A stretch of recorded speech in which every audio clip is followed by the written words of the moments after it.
Fala aí, pessoal, todos bem? Sejam todos muito bem-vindos, eu sou o William Godoy, estou trazendo aqui para vocês mais um vídeo muito importante para você saber sobre o Flamengo. Na verdade, no vídeo de hoje, nós vamos falar sobre esse adversário do Flamengo e de que forma o Flamengo pode aproveitar, por exemplo. O Bayern de Munique, ele tem algumas derrotas nessa temporada. O que acabou acontecendo nesses jogos? Eu vou mostrar aqui para vocês. De que forma o Bayern de Munique joga?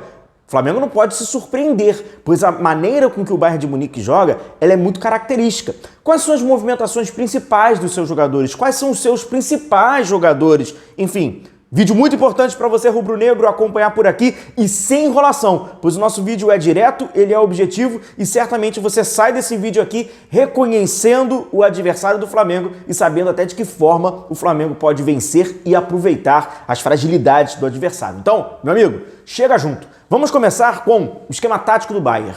Como o Bayern de Munique joga? Ele joga no 4-2-3-1.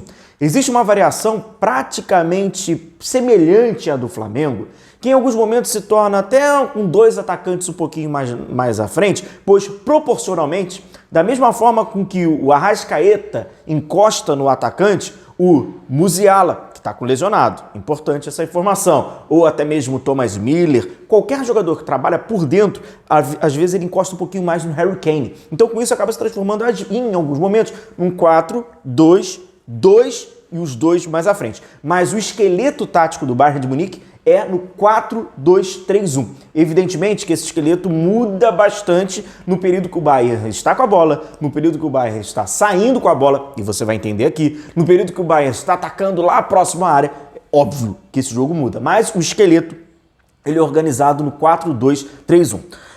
Godoy, o que é mais importante do Bayern de Munique? A ponta? O meio? Nenhum, nem outro. É o que a gente chama de, taticamente falando, meio espaço. Não é nem grudado lá na lateral e nem no corredor central. E os movimentos que o Bayern faz são exatamente para pegar ali, alô Felipe Luiz, isso é importante, para pegar ali, é uma armadilha que ele monta. Aqui eu pego para vocês, por exemplo, uma saída de bola do Bayern pelo lado direito. Quais os movimentos que essa estrutura começa a acontecer no período da saída? O ponta pelo lado esquerdo, vamos trazer aqui como se fosse o Gnabry, né? No último jogo foi, por exemplo, o Leroy Sané, né? Inimigo do gol. O Flamengo, inclusive, está enfrentando o Bayern por causa do Leroy Sané, tá? O Leroy Sané, o Gnabry, ele é o ponta esquerda, gruda lá. No lado direito, o Olise, que é um ponta, a gente vai falar sobre ele nesse vídeo, ele gruda na ponta pelo lado direito. O lateral vai lá acompanhar o Olise. Posse de bola saindo pelo lado direito, a construção é toda pelo lado direito. Tem uma influência muito grande do Kimmich. A gente ainda vai... Já estou soltando aqui para vocês, né? Alguns nomes, mas eu vou desenvolver melhor individualmente sobre esses jogadores. E aí esse jogador que trabalha atrás do Harry Kane, ele tem essa mobilidade. Ele pode grudar lá no Harry Kane, ele pega as costas do Olise, ou ele se aproxima para servir de apoio pro Kimmich. Mas o que acontece acaba sendo isso aqui. O lateral esquerdo sai junto com os defensores, faz uma linha com 3. Os meio-campistas têm ali a proximidade do lateral direito, também faz uma linha com 3. E esses 4 jogadores ficam um pouquinho mais à frente. E tem essa possibilidade do 11, que está no meio espaço. Lá na Alemanha falam muito sobre o Thomas Müller. Ele é um intérprete do espaço. Tem um termo, Raumdeuter, uma coisa assim, que é em alemão, mas seria intérprete do espaço, ao pé da letra, a tradução. Que é exatamente isso. Ele é o jogador que ocupa o espaço vazio e vai lá, sempre fez isso, né, ao longo da carreira. Então ele fica, ó, como vocês estão posicionados nesse gráfico aqui que estou mostrando para vocês, ó lá, meio espaço. É aquele corredor, né? Então ele dá a opção de passe para já receber esse passe direto lá da última linha. O que acontece também do lado esquerdo, mas aí já muda. Pois no lado esquerdo, quando isso vem a acontecer, é com o lateral esquerdo. Vejam só, o lateral direito dessa vez ajuda na saída com os dois zagueiros, porque os dois laterais ajudam. O Kimmich segue na linha do centro, do meio de campo, mas dessa vez foi o lateral esquerdo que foi um pouco mais à frente para receber essa bola. Gnabry, ponta esquerda, segue espetado. Do outro lado, o Olise ou qualquer outro ponta pelo lado direito segue lá no seu lado espetado. O que mudou aqui foi o lateral. E onde o lateral buscou? O meio espaço novamente. Muito mal comparando o que o Cucurella faz no Chelsea. Então, certamente você que é um inscrito aqui, que acompanha a gente há um tempinho, e a gente trouxe o vídeo sobre o Chelsea, certamente você vai falar, ah tá, isso aqui então eu já entendi. Não tem mistério. Posicionamento, também muito importante. Isso passa diretamente pelo Harry Kane, passa pelo Thomas Müller, passa por esses jogadores que trabalham um pouco mais à frente. Evidentemente, já é muito antigo isso, todo mundo já sabe, desde praticamente ali 2014, o mundo já conhecia, né? O Neuer, que é um goleiro que trabalha muito com os pés. A seleção alemã passa muito pelo seu jogo dos pés e o Bayern de Munique, ao longo dos últimos 10 anos no mínimo, também trabalha bastante ali com os pés. O que acontece é o seguinte, esse aqui é um exemplo que eu trouxe para vocês de uma partida do Bayern, onde o Neuer, Manuel Neuer, vai fazer esse lançamento para o Gnabry, só que o Harry Kane, e no caso o Musiala, que estava jogando como esse meia, esse 10, seria o Arrascaeta do Flamengo, eles não afundam lá atrás. Eles tentam puxar a marcação. Então veja só esse lance, ó. A setinha, né, do lançamento do Neuer. Olha o Gnabry onde é que tá, vai buscar as costas do defensor. O Olise também tá lá do lado direito, na paralela. Mas olha onde estão, ó, o Harry Kane e o Musiala. Esse aqui vai ficar ainda melhor, ó. Olha aqui, ó. O Harry Kane onde é que tá.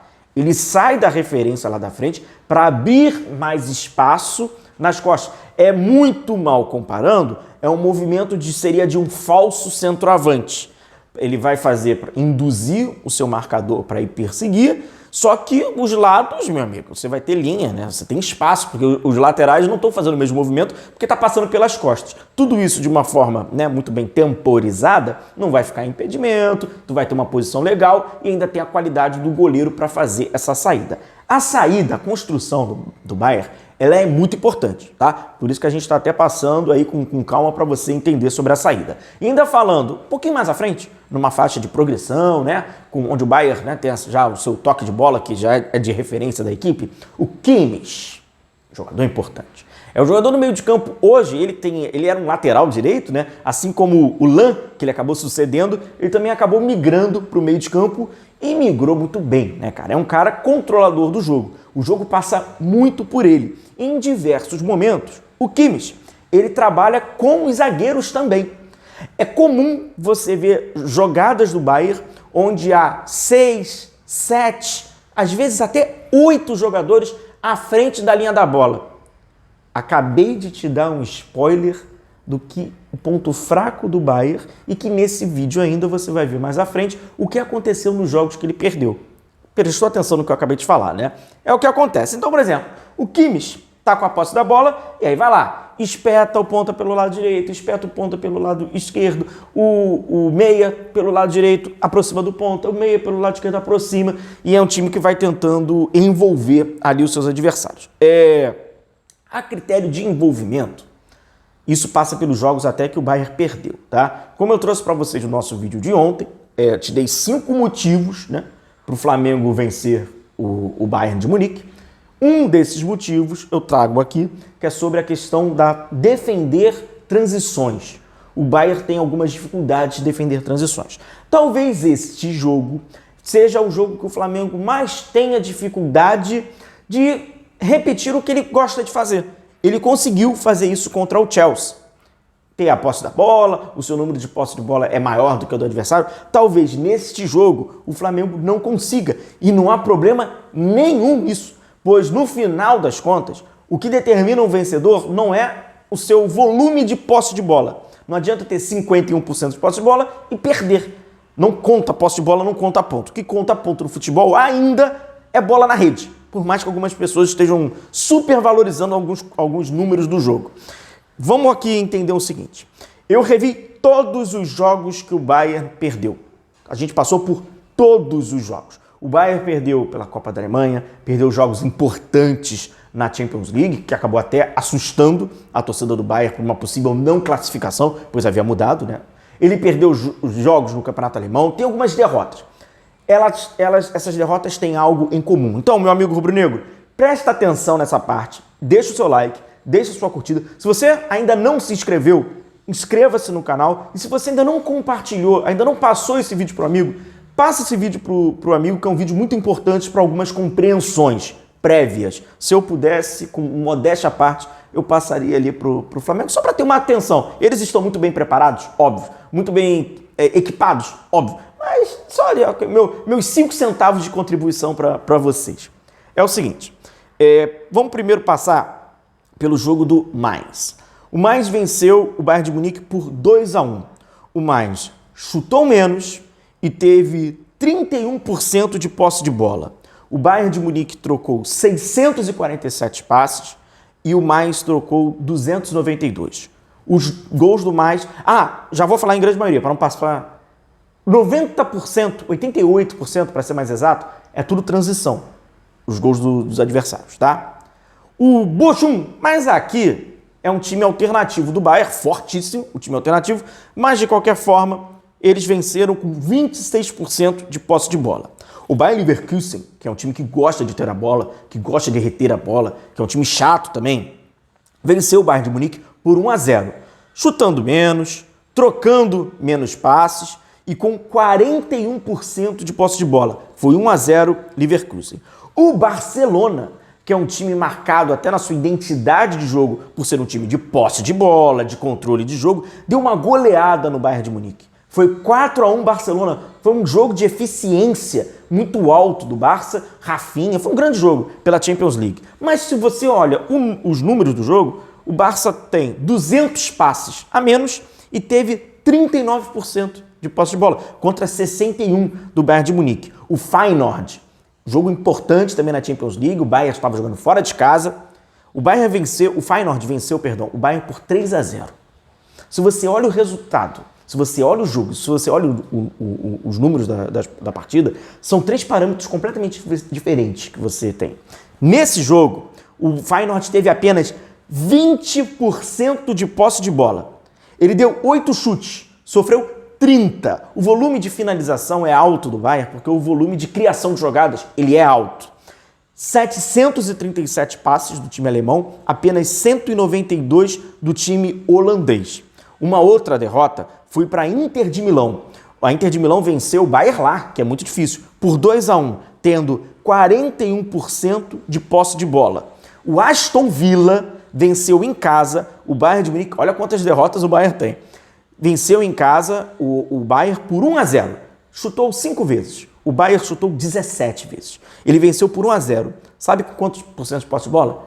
30% de posse de bola, dando 285 passes, enquanto os alemães deram 655 passes. E essa estrutura aqui que eu vou mostrar para vocês passa diretamente pelo jogo do Feyenoord, que é um jogo interessante para ser estudado. Vamos lá. O primeiro gol do Feyenoord é de transição. Uma bola mais longa para o seu atacante. Foi uma jogada muito parecida que o Rossi fez com o Gerson contra o Chelsea e os zagueiros do Chelsea bateram cabeça e aí sobrou pro Gerson e ele finalizou e o Plata quase fez o gol. Essa jogada ela é parecida. Há uma falha do defensor do Bayern e aí o jogador do Feyenoord sai na cara do gol, abre 1-0. O Bayern estava pressionando. No final do segundo tempo, o Feyenoord amplia a partida, mas o roteiro da partida era o mesmo. O Bayern tem a bola, vai circulando, vai fazendo aqueles ataques no meio espaço, como eu mostrei para vocês. Numa espichada de contra-ataque, olha o que acontece. Ficam apenas 2 zagueiros do Bayern contra 4 jogadores do Feyenoord. Transição, aqui sai um pênalti, tá? Mas por que eu mostro para vocês? Apesar de ter sido um gol de pênalti, a origem da jogada é essa aqui. E a gente tem que focar na origem da jogada. Também foi de transição. Por quê? A transição defensiva do Bayern, ela é lenta. Eles têm esse problema de transição defensiva. E o terceiro gol do Feyenoord foi, eu acho que os 43, 44 minutos, tá? Minha memória não é tão boa assim não. 43, 44. Finalzinho da partida, foi mais uma vez o Feyenoord recupera essa bola, transição, o Upamecano vai ficando pelo meio do caminho, a bola é em profundidade e o Feyenoord dá números finais uma grandíssima vitória. 3-0 Feyenoord, como todos em transição. Falando especificamente e individualmente sobre alguns jogadores. O primeiro que eu quero trazer aqui para vocês é sobre o Kimmich. Como eu falei, um grandíssimo jogador que migrou para o meio de campo e ele tem uma participação muito alta na eficiência e controle desse time do Bayern de Munique. É um meio-campista protagonista desse time do Bayern. Para vocês terem, por exemplo, uma ideia, quando a gente fala de Kimmich na Bundesliga, na temporada longa do futebol alemão, a gente está falando de um cara que tem uma eficiência de 93%, de passes no meio-campo de 96% de acerto e além de passes no meio-campo do adversário, 86%. Isso ainda fica maior quando a gente pensa que é um cara que ainda dá passes em profundidade, então de uma certa forma ele acaba fazendo passes de riscos. Bolas longas, 79%. Então, tecnicamente, não é à toa que os passos decisivos o jogo dele é alto, grandes chances criadas, ações por jogo, 119. É um número bem alto quando a gente fala de um meio-campista que não vai ficar jogando só tocando para trás. É um cara que acaba progredindo. Nesse Mundial de Clubes, e está também ali na temporada, um jogador muito importante que o Flamengo tem que abrir o olho, hein? De novo. Alô, Felipe Luiz. Mas aqui, além de ser alô, Felipe Luiz, é alô, lateral esquerdo. Alô, jogador que vai fazer a sobra do lateral esquerdo, é o Olise, né? O francês. Cara, jogador muito perigoso. Como vocês estão vendo aqui no mapa de calor dele, é um cara que atua bastante aí pelo lado direito e as jogadas estão sendo criadas todas por ele, né? Ele é um dos jogadores, assim, quando a gente fala muito de origem da jogada, tá passando muito por ele. E ele tem uma característica, né? Ele também é um jogador que finaliza de fora da área, assim como o Kimmich. Inclusive é uma coincidência, foi uma coincidência. O Kimmich é o cobrador dos escanteios pelo lado esquerdo, cobrança fechada, e o Olise é o cobrador dos escanteios pelo lado direito, ele é canhoto, também cobrança então fechada. O finalizador, o definidor, vocês conhecem, é o Harry Kane. E eu tenho todo o respeito e admiração pelo Harry Kane, mas o Harry Kane, pelo até o seu estilo de jogo, ele não assusta, porque para o Harry Kane aparecer, a bola precisa chegar até ele. Então ele já é mais o destino do que a origem. Por mais que ele seja um jogador que saia da referência, que trabalha bem fora da área, um jogador que tem qualidade, em algumas vezes, né, ele acaba fazendo aquele papel daquele jogador que arma também, mas ele é o definidor, ele é o concluidor, então para que chegue no Harry Kane, alguém vai ter que encontrá-lo. Fora isso, ele acaba ficando às vezes fora da partida, como a gente viu em alguns momentos. Claro que pelo volume de jogo do Bayern, o Harry Kane acaba aparecendo.